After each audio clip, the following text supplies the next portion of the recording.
A polícia concluiu as investigações sobre a morte de Priscila Mundim, de 46 anos. Lembra desse caso? Ela foi assassinada pelo namorado, que é um policial penal, Rodrigo Caldas Fonseca, de 45 anos. A repórter Regiane Moreira, ao vivo, da Delegacia de Homicídios e Proteção à Pessoa, tem outras informações. Boa tarde, Regiane, bem-vinda. Oi, Laí, boa tarde para você também. Um caso que foi concluído rapidamente. A gente lembra, há poucos dias mostramos o enterro da Priscila, uma situação muito delicada, família arrasada, e agora o desfecho. Está ao meu lado aqui a delegada responsável pelo caso, Yara França, vai trazer mais detalhes para a gente. Doutora, esse caso aconteceu agora em meados de agosto, e como vocês chegaram a essa conclusão? Boa tarde. Boa tarde. A Priscila foi assassinada no dia 16 de agosto, no sábado, e através das investigações, juntando essas provas testemunhais, bem como as imagens da rua, do último local que eles tiveram, que foi um bar próximo à residência dele, sabemos que a Priscila foi assassinada entre as 23 horas da sexta-feira, dia 15, e 1h da manhã de sábado. Ela estava em uma confraternização familiar no dia 15 e, após uma discussão entre o autor e os familiares dela, eles decidiram ir embora e ela decidiu ir até a casa dele para que ela pudesse acalmá-lo. Relembrando, a Priscila havia terminado o relacionamento no dia 14 de agosto, na quinta-feira. E ela mesma chegou a relatar para esses familiares no dia 15 que ela teria terminado em razão de ele ser um cara muito possessivo, estava perseguindo ela, sufocava ela, não deixava que ela vivesse a vida dela. Mas ela resolve reatar esse relacionamento no dia 15 em razão de uma manipulação emocional muito típica, inclusive, dos feminicidas. Ele chora muito, ela relata que, em razão dele ter chorado muito, ela teria ficado com pena dele. E ela reata esse relacionamento no dia 15, vai até a casa dele para que ela pudesse acalmá-lo. Provavelmente, ela mantém essa decisão do término. E ele, nas palavras dele, ele foi entrevistado no sábado mesmo, ele diz que, em razão de uma briguinha, de um motivo fútil, ele resolve segurar forte o pescoço dela, ou seja, ele resolve esganar essa mulher, e ele mesmo diz que ele só solta o pescoço dela no momento que ela desfalece. Mas, através das investigações também, nós sabemos que ela foi muito agredida antes de ser esganada. Foram localizadas lesões, inclusive, nas mãos dela, indicando que ela tentou se defender desse agressor. Outras partes do corpo também estavam machucadas. Ela estava com o corpo muito machucado, algo também, infelizmente, muito típico dos feminicidas, das pessoas que cometem crimes contra as mulheres, é esse ódio contra o corpo da mulher. Ele agrediu ela em várias partes do corpo. Ele tentou tirar a própria vida também. Segundo ele fez ingestão de medicamentos e desinfetante, porém ele expeliu essa medicação, foi encontrada essa medicação no local dos fatos, ele teria adormecido, segundo ele acorda, percebe que ele não teria morrido e ele promove algumas lesões de autoflagelação com facas nele mesmo. É realmente encontrado muito sangue no apartamento. Porém, somente com o arrombamento do apartamento pela polícia militar, os policiais militares visualizam o momento que, de fato, ele promove agressões mais severas nele mesmo, chegando inclusive a ficarem as vísceras abdominais expostas. E após ele desferir essas facadas nele mesmo, ele tenta agredir os policiais militares com facadas e é o momento que ele é imobilizado pela arma de choque. Doutora, eu quero só relembrar aqui, Laíra, importante, porque eu estive no velório, eu conheço pessoas que são amigas, inclusive, da Priscila, estão sofrendo muito, inclusive conversei agora há pouco com uma dessas colegas, e eles me disseram o seguinte, que ela havia terminado, como a senhora bem disse, no dia 14, né? Havia terminado esse relacionamento, reatou no dia 15, e eles foram para casa da irmã da Priscila, e as discussões que eles tiveram lá, ele teve discussão com o cunhado sobre time de futebol.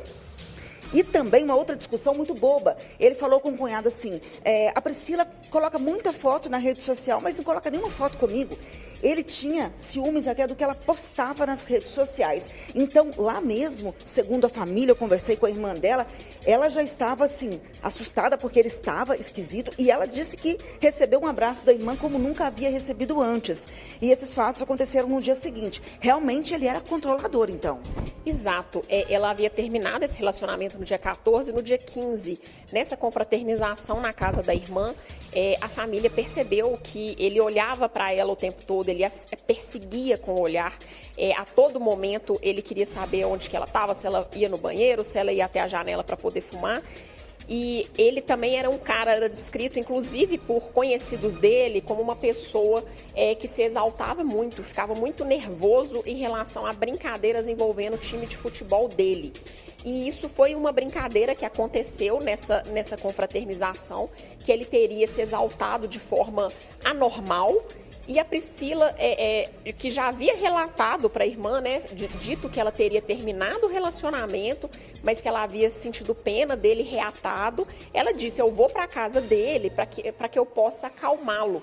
E para sair dessa situação que ele está muito chato, né? Ele está assim, se exaltando, ele está agressivo, eu vou para a casa dele para dar uma acalmada nele. Agora, ela foi orientada a não ir para lá, né, pelos familiares? Sim, todos ficaram muito preocupados, foi o motivo pelo qual eles permaneceram procurando ela o tempo todo, mandando mensagens, e algo que chegou a confundir a família foi em razão da irmã ter postado algo em rede social na madrugada de sábado e eles terem visualizado que a própria Priscila, através da conta dela, teria visto essa publicação. Só que posteriormente nós descobrimos que na verdade foi o autor que teria acessado a rede social da Priscila e visto essa postagem como se viva ela estivesse. Lembrando que trata-se de um policial penal de 45 anos, o nome dele é Rodrigo Caldas, né, doutora?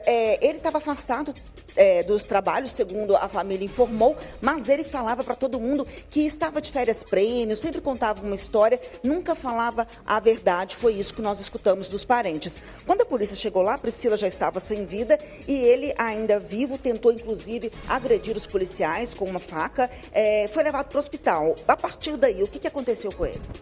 Ele foi levado para o hospital, ele foi submetido a várias cirurgias no João 23 e atualmente ele se encontra recolhido na casa de custódia própria de policiais penais e agentes socioeducativos. Está fazendo também, em razão das tentativas de autoextermínio, fazendo tratamento institucional em centro psiquiátrico, em Ribeirão das Neves. E ele segue preso, a prisão em flagrante dele foi convertida em preventiva. E ele foi indiciado por feminicídio, né? Qual que é a pena? Por que? Vamos explicar para o pessoal que está em casa, por que feminicídio, o que configura esse tipo de crime? Nós temos, desde outubro do ano passado, quando foi promulgada uma nova lei, colocando o crime de feminicídio, essa morte da mulher, sob a violência de gênero, sob a perspectiva de gênero, ele é um crime autônomo. Então, ele foi indiciado pelo crime de feminicídio, que a pena vai de 20 a 40 anos. É um crime no qual a gente resgata, inclusive, as nossas ações do Agosto Lilás de conscientização contra a violência contra a mulher. E uma das práticas, a gente tem sempre que reforçar, a importância da medida protetiva. A ex-namorada desse autor, ela tinha medida protetiva contra ele. Quando ela percebeu que ela estava sendo sufocada, que ele a perseguia, que ele mantinha esse comportamento controlador com ela, inclusive o que ela postava, o que ela deixava de postar em rede social, ela pediu a medida protetiva e ela foi salva.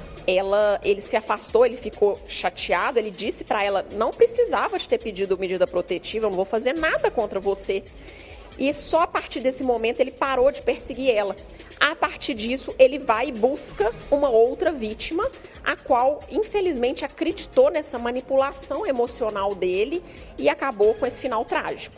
Quero agradecer a sua participação, doutora Yara, parabéns pelos trabalhos. Lembrando, ela trouxe um dado aqui importantíssimo, Lair. Aqui em Belo Horizonte, em cada 10 casos de feminicídio, 8 mulheres não tinham a medida protetiva, viu? E a doutora Yara falou muito bem no final. Este mesmo que está hoje indiciado, uma ex-namorada havia solicitado a medida protetiva porque ele tinha ameaçado também.